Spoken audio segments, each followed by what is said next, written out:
What's going on, family? Happy October 27th. I'm going to be walking through some things that I'm learning.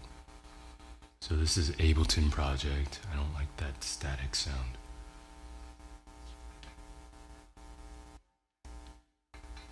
Well, that's one thing I can talk about. So, there's a static sound, and you can hear it right now. I put a gate.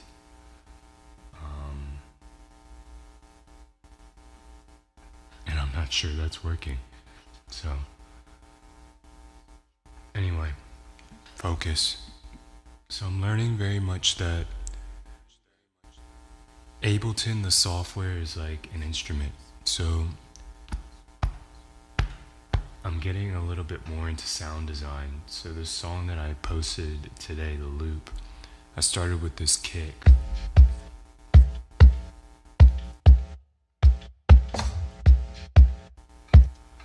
And the gate and all that stuff, I'm not 100% sure if I have all the plug-in chains right. But the cool thing is I'm learning can manipulate sounds with just what I have already, and for whatever reason I just like the sound of it better because it's more authentic. So that's kind of like a dancehall kick.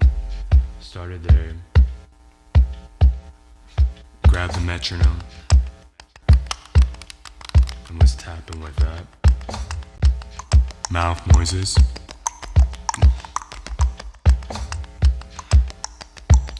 And then of course a shaker.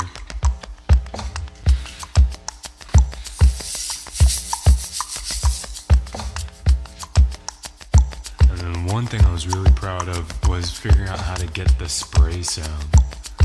And so another thing that I'm learning is just on doing it, how to time it right. So for example, I didn't want it spraying at the end of every 8 bars. So I paused it there, and then I waited for that moment.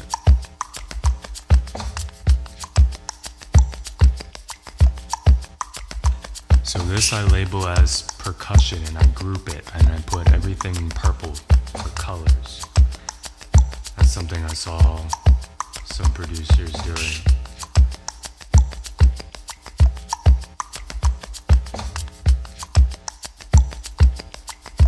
And then I put some compressor to make it go together and some EQ. Now again,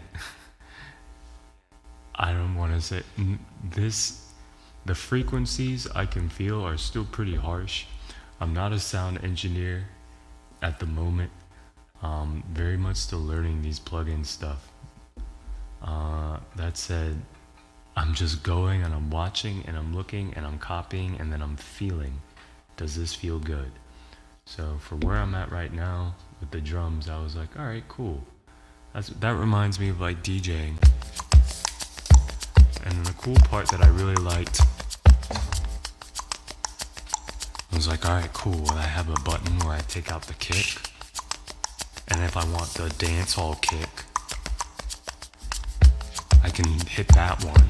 But then also too, on the second one, I can switch it.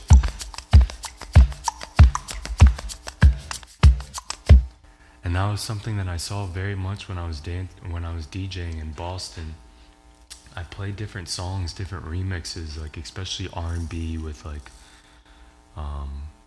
an island groove, or like with a Kaytranada groove. And it was interesting seeing how different grooves, like what people would go and dance to. Like obviously, one person's like, oh wow, you switch between the black people music and the white people music. And of course I'm not thinking of it in that way, but I can see why he said that. Because that's more of a traditional like dancehall kick, and this is a 4 on the floor, right? So that was cool. Practicing with vocal harmonies, stacking them,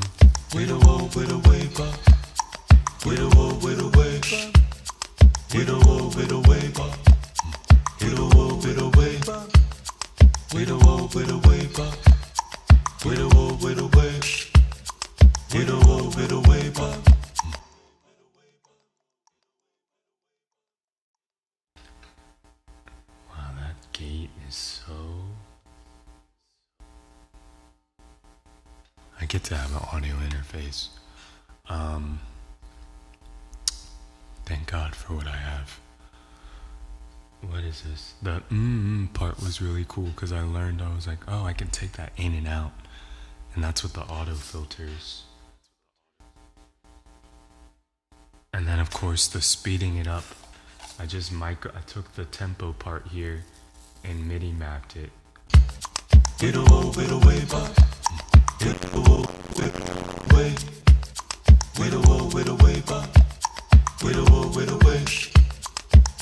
And then I added piano bass.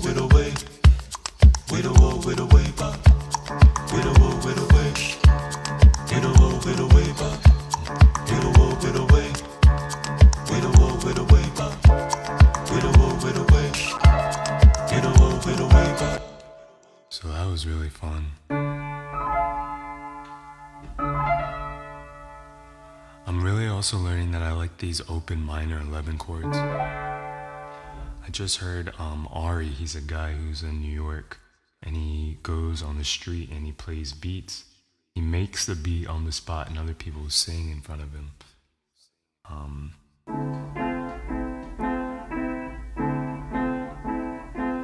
And he was making a beat today that was also in D minor. I was like, huh, that's a cool synchronicity.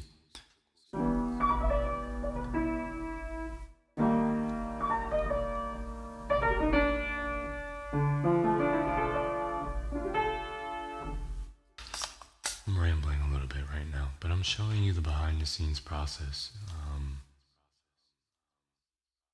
It's very much still work in progress. That said, I'm very proud of myself for just showing up and moving through it. And my prayer is that when somebody watching this, wherever they are in their journey or wherever it gets to them, it's probably going to be way much in the future when robots are roboting, and this will be like the equivalent of a tape recorder being like, what is that? What is that? And I'm just leaving breadcrumbs. All right, that's it for today. Peace.